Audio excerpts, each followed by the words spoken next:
आज हम लोग देखेंगे चैप्टर 11 हंसते हुए मेरा अकेलापन। पहले इसका सब्जेक्टिव क्वेश्चन देख लेते हैं, उसके बाद इसका ऑब्जेक्टिव क्वेश्चन देखेंगे।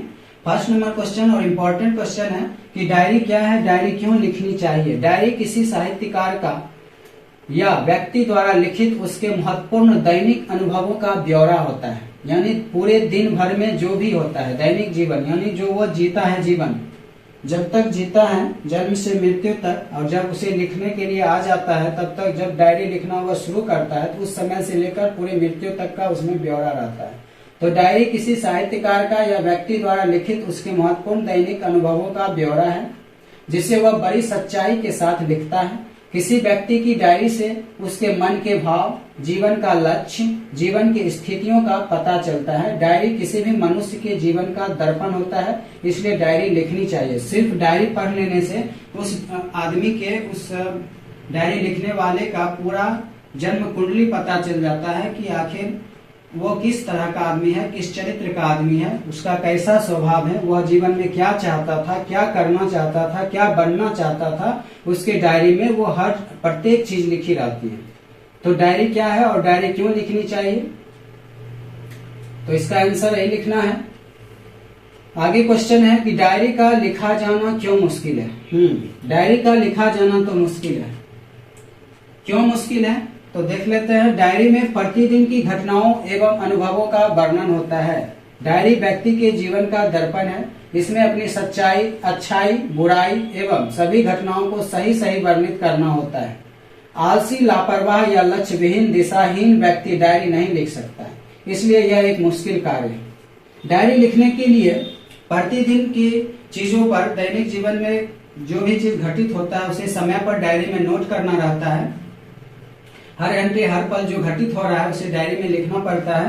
तो जो आदमी आलसी है या लापरवाह है तो वो ऐसे आदमी डायरी नहीं लिख सकता है, क्योंकि यह एक मुश्किल कार्य है। इसमें ध्यान रखना पड़ता है हर चीज की, हर बातों का, और अपनी अच्छाई को भी लिखना रहता है और अपनी बुराई को भी लिखना पड़ता है। इसलिए यह जो है डायरी लिखना थोड़ा मुश्किल है। आगे का क्वेश्चन है कि धरती के क्षण से क्या आशय है। धरती के क्षण से लेखक का आशय है कि जिस क्षण शब्द और अर्थ मिलकर रचना का रूप ग्रहण करते हैं, यह क्रिया धरातल पर ही होती है, कहीं अंतरिक्ष में नहीं।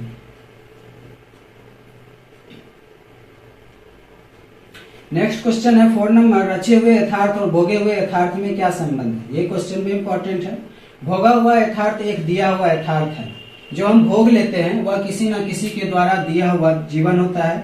हम जो भोगते हैं तो वह किसी न किसी के द्वारा दिया हुआ ही जीवन होता है, और हर आदमी अपना यथार्थ रचता है। जो आदमी भोग रहा है वो आदमी भी अपना यथार्थ रचता है, यानी कुछ ना कुछ अगले पीढ़ी को दे के जाता है।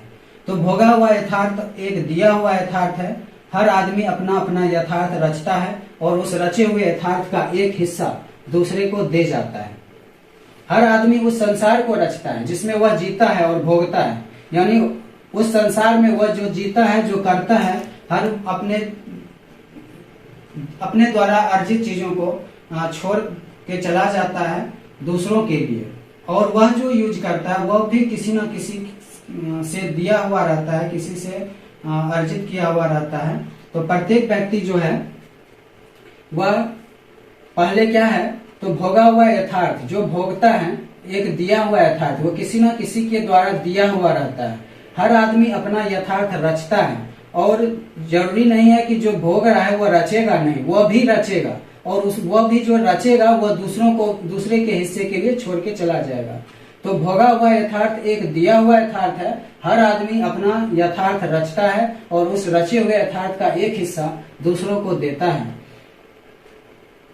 हर आदमी उस संसार को रचता है जिसमें वह जीता है और भोगता है। रचने और भोगने का रिश्ता एक द्वंद्वात्मक रिश्ता है। ऐसा नहीं है कि हम सिर्फ भोगते हैं, हम भोगते हैं और रचते भी। हम कुछ चीज बनाते हैं और उसका हम उपयोग भी करते हैं, और कुछ नई चीजों का सृजन करके हम दूसरों के लिए छोड़ के चले जाते हैं। तो यही है कि रचने और भोगने का रिश्ता एक द्वंद्वात्मक रिश्ता है। ये दोनों परस्पर कार्य होता है।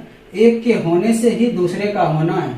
दोनों की जड़ें एक दूसरे में है और वहीं से अपना पोषण रच खींचते हैं। दोनों एक दूसरे को बनाते हैं तथा मिटाते हैं। 5th नंबर क्वेश्चन है कि लेखक के अनुसार सुरक्षा कहाँ है, वह डायरी को किस रूप में देखना चाहता है। तो लेखक के अनुसार सुरक्षा सूरज की रोशनी में है। सुरक्षा चुनौती को झेलने में है, लड़ने में है, पिसने में है और खटने में है। वह डायरी अपने सभी अनुभवों के रूप में देखना चाहता है। वह चाहता है कि उसके सभी अनुभव डायरी में व्यक्त हो सके, इसलिए कभी कभी वह कविता के मूड में डायरी लिखता है। अब वस्तुनिष्ठ प्रश्न देखते हैं। हंसते हुए मेरा अकेलापन किनकी कीर्ति है, तो मलियज की कीर्ति है। मलियज किस दौर के कवि हैं, इसमें कौन नंबर आंसर हो जाएगा। तो मलियज किस दौर के कवि हैं, तो मलियज नई कविता के अंतिम दौर के कवि हैं, कौन नंबर आंसर होगा। मलियज का कूड़ा किसे कहा गया है, तो डायरी को। इंपॉर्टेंट क्वेश्चन है 3 नंबर। मलियज का कूड़ा किसे कहा गया है, तो डायरी को कहा गया, याद रखना है। मलियज का जन्म किस सन हुआ था, तो मलियज का जन्म 1935 में हुआ था। कब हुआ था, 1935 में हुआ था। पेड़ किस लिए काटे जा रहे हैं, तो पेड़ ईंधन के लिए काटे जा रहे हैं। कौन नंबर आंसर होगा, किसके लिए, तो ईंधन के लिए। 6 नंबर क्वेश्चन है, मैं सैयद हूँ डैश पानी ठंडा किसके लिए कहा है, तो मैं सैयद हूँ लेखक ने अपने स्वयं के लिए कहा है। लेखक ने स्वयं के लिए कहा है। मलियज का मूल नाम क्या है, तो मलियज का मूल नाम भरत जी श्रीवास्तव है। भरत जी श्रीवास्तव जी है, इनका मूल नाम भरत जी श्रीवास्तव। मलियज का जन्म कहाँ हुआ था, मलियज का जन्म महुई उत्तर प्रदेश में हुआ था। कहाँ हुआ था, तो महुई उत्तर प्रदेश में। किस दिनांक की डायरी में लेखक लड़की द्वारा सेब बेचे जाने का जिक्र करते हैं, किस दिनांक को, तो वो दिनांक 30 अगस्त 1976 था। 30 अगस्त 1976। सेब बेचने वाली लड़की की उम्र कितनी थी, तो सेब बेचने वाली लड़की की उम्र 7 से 8 साल थे। 7 से 8 साल। किसके वजह से लेखक घंटों तनाव में गुजार दिया है, तो डायरी लिखने की वजह से। किसकी वजह से, डायरी लिखने की वजह से वह घंटों तनाव में गुजार दिया है। आगे 12th नंबर क्वेश्चन है। 11th देखते हैं।